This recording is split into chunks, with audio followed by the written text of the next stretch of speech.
அன்பு குழந்தையே, நேற்று கவலையுடன் உறங்கி போன உனக்கு ஒரு நல்ல பதிலோடு பரிசோடு வந்திருக்கிறேன்.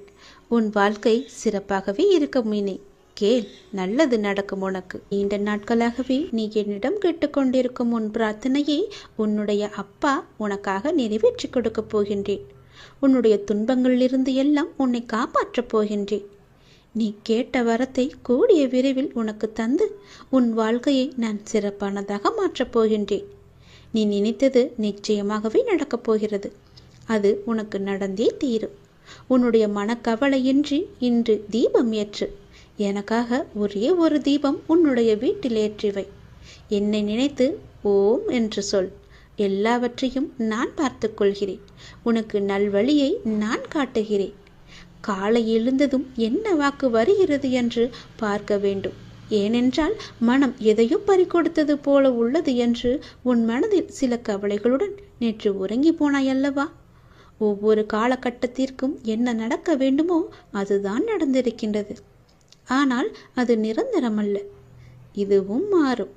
உன் மனதில் உள்ள அந்த சுமைகளை இறக்கி வைத்துவிட்டு அடுத்த நொடி உன்னுடையதாக இருப்பதற்காக அதை எப்படி சிறப்பாக ஆக்கப் போகின்றாய் என்பதில் உன்னுடைய கவனத்தை நீ செலுத்து. நான் உன்னோடு இருக்கின்றேன். அடுத்த நொடியை மகளுடையதாக ஆக்க உனக்கு நான் துணை இருக்கின்றேன். என் செல்ல குழந்தையே, உன்னை விட்டு சென்றதெல்லாம் உன் கை வந்து இந்த தை மாதத்தில் உன்னை வந்து சேரும். மகிழ்ச்சியாகவே இரு. நான் உனக்கு துணை இருப்பேன். எப்பொழுதும் உனக்குள் நான் இருப்பேன். என்னுடைய நாமத்தை மட்டும் நீ சொல்லிக்கொண்டே இரு. நீ மகிழ்ச்சியாக இருந்தாலும் உன்னுடைய மனதில் ஏதோ ஒரு பயம் ஓடிக்கொண்டே இருக்கின்றதே. எதற்காக அது? அது தேவையற்ற பயம். உன் வாழ்க்கையில் நல்ல மாற்றங்கள் ஒவ்வொன்றாக நடக்க ஆரம்பம் ஆகிவிட்டது. பயம் உனக்கு எதிர்மறை எண்ணங்களை மட்டுமே தரும். அந்த பயத்தை நீ தூக்கி எறிந்துவிடு. உன்னுடைய மனதை நீ எப்பொழுதும் நேர்மறையாய் மட்டுமே வைத்துக்கொள். அதில் எதிர்மறையை உட்பகுத்தி விடாதே. அதை தடுத்து நிறுத்த வேண்டிய பொறுப்பு உனக்குள் தான் இருக்கிறது. அதை நீ மட்டுமே செய்ய முடியும். நீ நினைத்தால் கண்டிப்பாகவே முடியும். அந்த எதிர்மறை எண்ணங்கள் உன் செயல்பாட்டை எல்லாம் தடுத்து உன்னை தோல்வியில் சென்று அடைய வைத்துவிடும். முதலில் அந்த பயத்தை விடு. நல்லதை நினை. உனக்கு நன்மைகள் மேலும் மேலும் பெருகி கொண்டே இருக்கும். உன்னுடைய வாழ்க்கை உயரும் நேரம் இது. உன்னை வாழ்வை எப்போது குறை சொல்லாமல் ஏற்றுக்கொண்டாயோ, வினையை எப்போது நீ புரிந்து கொண்டாயோ, அப்போதே பல மாறுதல்கள் எல்லாம் உன்னுடைய வாழ்வில் நடக்க ஆரம்பித்து விட்டன. நீ விரும்பியபடி நடந்தால்தான் மகிழ்ச்சி இருக்கும் என்று நினைத்தாய். ஆனால் இப்போது உனக்கு அமைந்த வாழ்விலே நீ அனைத்து மகிழ்ச்சியையும் காண இருக்கின்றாய். இடமாற்றம், வேலை மாற்றம் என நீ எதிர்பார்த்த பல மாற்றங்கள் நிகழப்போகிறது. நீண்ட நாட்களாகவே நீ என்னிடம் கேட்ட ஒரு வேண்டுதலும் இந்த மாதத்தில் நிறைவேறப் போகிறது. மகிழ்ச்சியாக சந்தோஷமாகவே அதை அனுபவிக்கப் போகின்றாய். தையும் பிறந்து விட்டது. உனக்கான நல்வழியும் பிறந்து விட்டது. இந்த அப்பனின் ஆசியோடு, இந்த சிவனின் ஆசியோடு இனி நீ கவலையுடன் உறங்க வேண்டிய அவசியம் இருக்காது. நல்ல பதிலும் நல்ல பரிசும் இனி உன் வாழ்க்கையை நல்லபடியாகவே மாற்றும். உன் வாழ்க்கை சிறப்பாகவே இருக்கும். சந்தோஷமாகவே இனி உன் வாழ்க்கையை நீ வாழலாம். வாழ்வில் நடைமுறையில் உள்ள சில விஷயங்களை யதார்த்தமாக நீ புரிந்து கொண்டால் இன்பத்தையும் துன்பத்தையும் சமநிலையில் ஏற்கலாம். நீ முயற்றுப்பார். என் துணையோடு எல்லாவற்றையுமே போராடிப்பார். போராட்டமே இல்லாத வாழ்க்கை இங்கு யாருக்குமே அமைவதில்லை. போராட்டத்தை சந்திக்காத எந்த உயிரும் இந்த பூமியில் வாழ முடியாது. தெரிந்து கொள். பிறந்தது முதல் இறப்பது வரை போராட்டம் இருந்து கொண்டுதான் இருக்கிறது. பிறந்த குழந்தை கூட அழுகை என்னும் சத்தம் செய்துதான் தன்னுடைய தேவைகளை பூர்த்தி செய்கிறது. போராட்டத்தில் பிறந்து போராட்டத்தில் வளர்ந்து போராட்டத்தில் மடிவதுதான் வாழ்க்கை. இன்று மனிதன் போராட்டம் இல்லாத வாழ்க்கை வாழ ஆசைப்படுகின்றான். அதைத்தான் விரும்புகின்றான். வாழ்க்கையில் தங்கள் குறிக்கோளை நிலைநிறுத்திக் கொள்ள ஒவ்வொரு மனிதனும் இவ்வுலகில் போராட வேண்டியிருக்கிறது. பூந்தோட்டத்தில் ஒவ்வொரு நாளும் புது புது மலர்கள் பூப்பதுண்டு. ஆனால் அவை நிலைப்பது இல்லை. அது நியதியும் இல்லை. அதுபோலத்தான் வாழ்க்கை என்னும் பூந்தோட்டத்தில் ஒவ்வொரு நாளும் புது புது மலர்களாக பூத்து கொண்டிருக்கிறோம். எவ்வாறு பூந்தோட்டத்தில் மலர்ந்த ஒரு பூ நிலைப்பது இல்லையோ அது போலத்தான் வாழ்க்கையும். போராட்டங்கள் இல்லாமல் வாழ்வில் எதுவுமே வெற்றி பெற முடியாது. போராட்டம் இல்லை என்றால் வாழ்க்கை உப்புச்சப்பு இல்லாமல் போய்விடும். வாழ்க்கையில் உங்களுக்கு அழுவதற்கு 100 காரணங்கள் இருந்தாலும் சிரிப்பதற்கு என்னிடம் 1000 காரணங்கள் இருக்கிறது என்று வாழ்ந்து காட்டு. சரியான நேர்மையான வாழ்க்கை பயணப்பாதை முட்கள் நிறைந்த கரடுமுரடான பாதைத்தான். இப்பாதையில் முட்களாகவும் கரடுமுரடான கற்களாகவும் பிறரின் அவமான பேச்சுக்களும் பழிச்சொற்களும் நியாயமில்லாத விமர்சனங்களும் தான் நிறைந்திருக்கும். அதை நீ தெரிந்து கொள். வாழ்க்கை என்பது அவ்வளவு சுலபமல்ல. களையில்லாத தோட்டமில்லை, அதுபோலத்தான் போராட்டம் இல்லாத வாழ்க்கையும் இல்லை. வாழ்க்கை அழகானதாக மாற்றிக்கொள்வது உன்னுடைய கையில்தான் இருக்கிறது. எல்லோருடைய வாழ்விலும் இன்பம் துன்பம் என்று எல்லாமே கலந்துதான் இருக்கும். நாம் அவற்றை எப்படி எடுத்துக்கொள்கிறோம் என்பதுதான் மிக முக்கியம். ஆசையை குறைத்து கொள்ள வேண்டும். மன நிறைவு இருந்தாலே போதும். உன்னுடைய வாழ்வில் மகிழ்ச்சி தானாக நிலைத்து நிற்கும். போராட்டம் இருந்தாலும் கூட யாரும் வாழ்க்கையை வெறுப்பதில்லை. போராட்டங்களை எல்லாம் ஏற்றுக்கொள்ளவும் நமக்கு ஏற்றதாக மாற்றிக்கொள்ளவும் பழகினாலே போதும். வாழ்க்கை பூந்தோட்டமாக மாறிவிடும். உங்களின் வாழ்வில் நல்லது நடக்க வேண்டுமென்றால் நான் சொல்வதை பின்பற்றுங்கள். நீங்கள் எப்படிப்பட்ட பாதையில் பயணம் செய்தாலும் உங்கள் நற்சிந்தனையாலும் நற்செயல்களாலும் மலரும் புதிய பயனுள்ள மலர்களால் பாதையை நிரப்புங்கள். உங்கள் வாழ்வு இனிதாக அமையும். நீங்கள் வாழ வாருங்கள். என்னுடைய ஆசையுடன் நீங்கள் போராட்டத்தில் குதிக்க தயாராக இருங்கள். என் துணை உனக்கு உண்டு. எல்லோருக்குமே சிவன் என்றால் பிடிக்கத்தான் தெரியும்.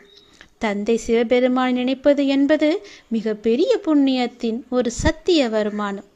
மனித வாழ்க்கை வியாபாரமாகிவிட்ட இந்த காலத்தில் அந்த வியாபாரத்தை லாபமாக மாற்றுவதற்கு நாம் இறைவனுடன் வியாபாரத்தை இணைத்து கொள்ள வேண்டும். இறைவனுடன் வியாபாரம் செய்வதற்கு அவருக்கு வேண்டியது எல்லாம் உங்களுடைய பணம், காசு, தொழிலில் வரும் லாபம் இது எல்லாம் கிடையாது. நீங்கள் சுத்தமான மனதுடன் அவரை நினைவு செய்ய வேண்டும். உங்களிடம் என்னென்ன தீய குணங்கள் இருக்கின்றதோ அவற்றை அவரிடம் அர்ப்பணித்து விட வேண்டும். அர்ப்பணித்தவற்றை திரும்ப வாங்கக்கூடாது. அர்ப்பணித்த பின் அந்த இடத்தை நிரப்புவதற்கு அவரிடமிருந்து நற்குணங்களை பெற்றுக்கொள்ள வேண்டும். இதுதான் இறைவனிடம் நாம் செய்யும் கொடுக்கல் வாங்கல். மற்றபடி நாம் செலுத்தும் காணிக்கைகள் மற்றும் அபிஷேகங்கள் இது இறைவனை குளிர்விக்கின்றதா என்றால் நமது நன்னடத்தை எவ்வளவு இருக்கின்றதோ அதை பொறுத்தே நாம் இறைவனுக்கு செலுத்தும் அர்ப்பணிப்பையும் அவர் ஏற்றுக்கொள்கின்றார். வாழ்க்கையில் தவறான பாதையில் சென்றுவிட்டு மனித வாழ்க்கையின் தர்மத்திற்கு உட்பட்ட செயல்களை மறந்துவிட்டு இறைவனுக்கு என்ன அபிஷேகம் செய்தாலும் அதனால் அவர் மனம் குளிர்வதில்லை. பாவத்தினுடைய செல்வத்தினால் ஒருவர் புண்ணிய காரியம் செய்தாலும் அந்த புண்ணியம் செய்ய வேண்டும் என்ற எண்ணத்திற்கு கண்டிப்பாக பலன் கிடைத்தே தீரும். ஆனால் அதிலும் சதவீதம் என்பது இருக்கவே செய்யும். எனவே முழுமையான நல்ல மனிதனாக மாறி இறைவனுடன் நாம் கொடுக்கல் வாங்கல் செய்ய வேண்டும். கோவிலில் மூர்த்திக்கு முன்னால் அன்றன்றைய கணக்கை ஒப்படைக்கின்றார்கள். இவ்வளவு வரவு, இவ்வளவு செலவு, இவ்வளவு தங்கம் வந்தது, இவ்வளவு நாணயம் வந்தது, இவ்வளவு வெளிநாட்டு கரன்சி வந்தது, உள்நாட்டு பணம் எவ்வளவு என்று அனைத்தையும் ஒப்படைக்கின்றார்கள். இதை போல நாமும் இரவு உறங்குவதற்கு முன் நாம் நம்முடைய அன்றாட கணக்கை நமது எண்ணத்தில் என்ன வந்து பார்வையில் அவருக்கு முன்னால் வைக்க வேண்டும். பார்வையில் என்ன இருந்தது? தர்மத்தை மீறிய நடத்தை இருந்ததா? வார்த்தையில் கலப்படம் இருந்ததா? பிறரிடம் நான் செலுத்தும் அன்பு உள்நோக்கம் கொண்டதாக இருந்ததா? இதையெல்லாம் ஒப்படைக்க வேண்டும். பணம் மட்டுமே மனிதனுக்கு வாழ்க்கையில் முக்கியமான பொருள் அல்ல. நமக்கு கொடுக்கப்பட்ட காலம், நேரம், நம்முடைய வாழ்க்கையின் ஒவ்வொரு எண்ணம், பேச்சு, செயல் அனைத்துமே இறைவனால் கவனிக்கப்படுகின்றது. இதில் நான் உண்மையாக இருக்கின்றேன் என்பதற்காகவே இறைவனிடம் இரவு கணக்கு ஒப்படைக்கப்படுகின்றது. எனவே லாபம் என்பது பணம் சம்பாதிப்பது மட்டுமன்று. அந்த பணத்தை தர்மப்படியும் நேர்மையாகவும் சம்பாதித்து அதை புண்ணிய காரத்தில் ஈடுபடுத்துவது. இதுதான் ஒவ்வொரு ஜென்மத்திற்கும் உயர்ந்த குடும்பத்திலும் உயர்ந்த நற்குணங்கள் நிரம்பிய மனிதராகவும் அனைவருடைய ஆசிகளை பெற்றவராகவும் நாம் பிறவியாக வாழ்வதற்கு தொடரக்கூடிய கர்மா. நம்முடைய கர்மா அப்படி இருக்க வேண்டும். நாம் செய்யும் செயலுடன் கூடவே இறைவனின் நினைவில் ஒன்றி இருந்து காரியம் செய்ய பழகி கொள்ள வேண்டும். அந்த இறைவனின் நினைவில் இருந்து காரியம் செய்வது கூட ஒரு மிக பெரிய வருமானம். ஒன்று நமது பாவங்கள் அழியும், அடுத்ததாக நமக்கு புண்ணியம் சேரும், அதற்கு அடுத்ததாக நமக்கு என்ன இறைவன் சொல்ல விரும்புகின்றாரோ அதை செய்யும் ஆற்றல் நமக்குள் வந்து சேரும். இதுவே இறையுடன் ஒன்றிய நிலை எனப்படுகின்றது. ஒரு மனிதன் பிறப்பு முதல் இறப்பு வரை இந்த உடல் என்னும் கருவியின் மூலம் செய்யக்கூடிய கர்மத்தின் பலனாக அவனுடைய வாழ்க்கை என்பது உருவாக்கப்படுகின்றது. எனவே கர்மத்தை சிரேஷ்டமாக ஒருவர் விரும்பினால் அவர் இரு நினைவில் கர்மத்தை செய்ய பழகிக்கொள்ள வேண்டும். அப்பொழுது கர்மம் தர்மப்படி இருக்கும். தர்மத்தின்படி கர்மம் செய்பவரின் கூடவே அந்த பரம தயாளான பரமேஸ்வரனும் துணை இருப்பார். எதையெல்லாம் மனித வாழ்க்கையில் லாபம் என்றால், ஒன்று நாம் இறைவனுடன் இருப்பது, இன்னொன்று நாம் இறைவனுடன் இருந்து காரியம் செய்வது, மற்றொன்று நாம் செய்யும் காரியத்தை இறைவனுக்கு விருப்பமானதாக செய்வது. இப்படி இருப்பவர்தான் புண்ணியவான். இவரை பார்ப்பவர்தான் மனதார மகிழ்ச்சி அடைகின்றனர். இப்படிப்பட்ட ஒருவரை பார்ப்பவர் திருப்தி அடைகின்றார். திருப்தி அடையும் அவர் மனதார அவரை ஆசீர்வதிக்கின்றார். இப்படிப்பட்டவருடைய மரணம்தான் அனைவருக்கும் இப்படிப்பட்ட ஒருவரை இழந்துவிட்டோமே என்று தன்னையும் அறியாமல் கண்கலங்க வைக்கின்றது. எனவே கர்மத்தை நாம் சிரேஷ்டமாக செய்யும்போது வையத்துள் வாழ்வாங்கு வாழ்பவன் வானுரையும் தெய்வமான ஜோதியான தந்தை சிவபெருமான் மனதில் வைக்கப்படும். மனிதனாக போற்றப்படுவார். எனவே வாழும்போது நல்ல மனிதர்கள் 4 பேரை நாம் சம்பாதித்து கொள்ள வேண்டும். வாழும் வரை இறைவனுடைய நினைவில் ஒன்றி வாழ வேண்டும்.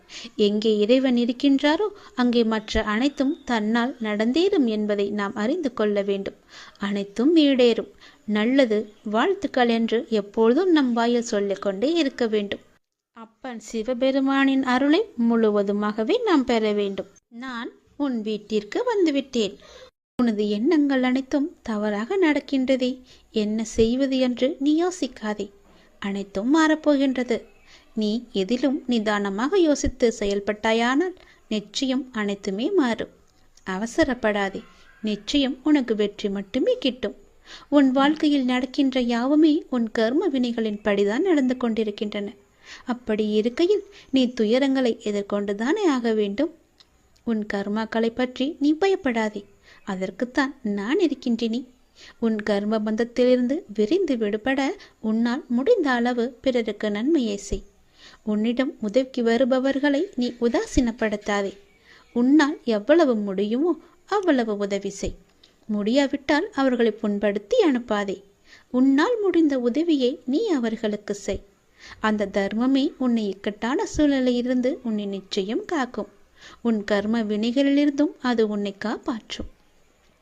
வாழ்க்கையில் இன்பமும் துன்பமும் அவரவர் கையாளும் வகையில்தான் மாறுபடும். இன்பத்தை சந்தோஷமாக அனுபவிக்க வேண்டும். துன்பம் வந்தால் சோர்ந்து போகக்கூடாது. துன்பத்தையும் இன்பமாக ஏற்று நாம் வாழ பழகி கொண்டால் அந்த துன்பம் நம்மை கண்டு அஞ்சி ஓடிவிடும். மற்றவர்கள் எல்லாரும் நிம்மதியாக சந்தோஷத்துடன் வாழ்வதாகவும் நீ மட்டுமே துயரங்களை எதிர்கொள்வதாகவும் புலம்பிக் கொண்டிருக்கின்றாய். அது தவறு. எல்லோருக்கும் அவரவர் வாழ்க்கையில் எல்லா விதமான துன்பங்களும் இன்பங்களும் வந்து கொண்டுதான் இருக்கின்றன. எல்லாம் கலந்துதான் இருக்கும். அதுதான் வாழ்க்கையும். அந்த உண்மையை நீ புரிந்து கொள். அவரவர் வாழ்க்கையின் உள்ளே சென்று பார்த்தால்தான் என்னென்ன துயரங்களை அவர்கள் சுமந்து கொண்டு இருக்கிறார்கள் என்ற உண்மை உனக்கு புரிய வரும். எட்டி இருந்து பார்த்தால் எல்லாமே அழகாகத்தான் தெரியும். நிலாவும் அப்படித்தான். தூரம் இருந்து பார்க்கும் வரைதான் அது அழகான வட்ட வடிவம். உள்ளே சென்று அருகே சென்று பார்த்தால்தான் தெரியும் அதற்குள்ளே எத்தனை மேடு பள்ளங்கள். அதுபோலத்தான் ஒவ்வொரு வாழ்க்கையிலும் எல்லோருடைய வாழ்விலும் மேடு பள்ளங்கள் இருந்து கொண்டுதான் இருக்கும். வெளி உலகத்திற்கு அவர்கள் நன்றாக இருப்பது போல் தோன்றலாம். அதனால் யாரை பற்றியும் யாருடனும் உன்னுடன் ஒப்பிட்டு பார்க்காதே. உனக்கென்று விதிக்கப்பட்டதுதான் உன்னை வந்து சேரும். அவர்களுக்கென்று விதிக்கப்பட்டது அவர்களை வந்து சேரும்.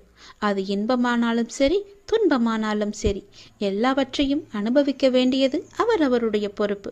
அவரவருக்கு என்று எது விதிக்கப்பட்டதோ அது கண்டிப்பாக நடந்தே தேரும். அதனால் உன் மனதை போட்டு தேவையில்லாமல் நீ குழப்பிக்கொள்ளாதே. நிச்சயம் உனக்கு பல நன்மைகள் காத்திருக்கின்றன. யார் கைவிட்டாலும் என்னை நம்பி வந்த உன்னை நான் கைவிடவே மாட்டேன். பொறுமையையும் நம்பிக்கையையும் எந்த சூழ்நிலையிலும் நீ கைவிட்டு விடாதே. உன்னை விட்டு யார் விலகினாலும் நீ கவலைப்படாதே. எல்லாம் நன்மைக்கே என்று நீ எடுத்துக்கொள்ள பழகிக்கொள்.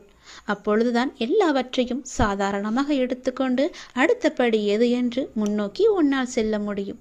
நீங்கள் மென்மேலும் வளர்ச்சியடைந்து வாழ்வில் வெற்றி பெறப் போகின்றாய். அது கண்டிப்பாகவே நடக்கும். உனது வாழ்க்கை எல்லா செல்வ வளங்களையும் பெற்று மகிழ்ச்சியாகவே மாறப்போகிறது. உன்னுடைய வாழ்க்கையில் பல அழகிய வண்ண வண்ண பூக்கள் எல்லாம் பூத்து குலுங்க போகின்றது. நிச்சயம் அது நடக்கும். இவை அனைத்தையுமே உன்னை வந்து சேரும்படி நான் அமைத்து தருகின்றேன். என் பரிபூரண அருளும் ஆசியும் அன்பும் உனக்கு வேண்டுமென்றால் நான் சொல்வது போலவே நீ செய். உன் லட்சியங்களில் வெற்றியடையும்படி நான் உனக்கு துணை இருப்பேன். என் வார்த்தைகளை நீ நம்பினால், அப்பா சொல்வது எல்லாமே உன்னுடைய நன்மைக்கு தான் என்று நீ நம்பினால், கண்டிப்பாகவே நான் சொன்னதை நீ செய்வாய். நான் சொல்வதை நீ கண் குளிர பார்ப்பாய், காது குளிர நீ கேட்பாய். உன் வாழ்வில் பல நல்ல மாற்றங்களை கொண்டு வருவதற்கே நான் இருக்கின்றேன் என்பதை நீ முழுமையாக நம்பு. உனக்கு எப்பேற்பட்ட இக்கட்டான சூழ்நிலை வந்தாலும் நான் இருக்கிறேன் என்பதை மட்டும் நீ மறந்து விடாதே. உனது எண்ணங்கள் அனைத்தும் தவறாக போய்கொண்டிருக்கிறது. அது மாயை என்ற வலையில் சிக்கிக்கொண்டு தவித்து கொண்டிருக்கிறது. உன்னை காப்பாற்றவே நான் இப்போது வந்திருக்கிறேன். நான் உனக்காக அவதரித்தவன். அனைத்தும் மாறப்போகிறது. எதிலும் நிதானமாக மட்டும் யோசித்து நீ செயல்படு. எது செய்தாலும் என்னிடம் சொல்லிவிட்டு செயல்படு. உனக்கு நல்லதாக நான் அதை மாற்றி காமிக்கின்றேன். எந்த கர்மா உன்னை நெருங்காமல் நான் பார்த்து கொள்கிறேன். எப்பொழுதும் எனக்கு துணையாக நீங்கள் இருங்கள் அப்பா என்று எப்போது என்னிடம் வந்தாயோ அந்த நொடி முதலே உனக்கான நல்லதுகளை செய்ய நான் ஆரம்பித்து விட்டேன். எது நடந்தாலும் நான் பார்த்து கொள்கிறேன். நீ தைரியமாக இரு. எல்லாவற்றையும் நானே பார்த்து கொண்டு அதற்கான பல வெகுமதிகளை தருகிறேன். அதற்கான காலகட்டத்தில் உன்னை வந்து சேரும். அதை பற்றி நீ கவலைப்பட தேவையில்லை. உனது எண்ணங்கள் அனைத்தும் தவறாக நடக்கின்றதே, என்ன செய்வது என்று நீ யோசிக்காதே. அனைத்தும் மாறப்போகின்றது. நீ எதிலும் நிதானமாக யோசித்து செயல்பட்டாயானால் நிச்சயம் அனைத்துமே மாறும். நாம் கடவுளிடம் எது வேண்டுமானாலும் அவர் அமைதியாக இருப்பதற்கு காரணம் இருக்கும்.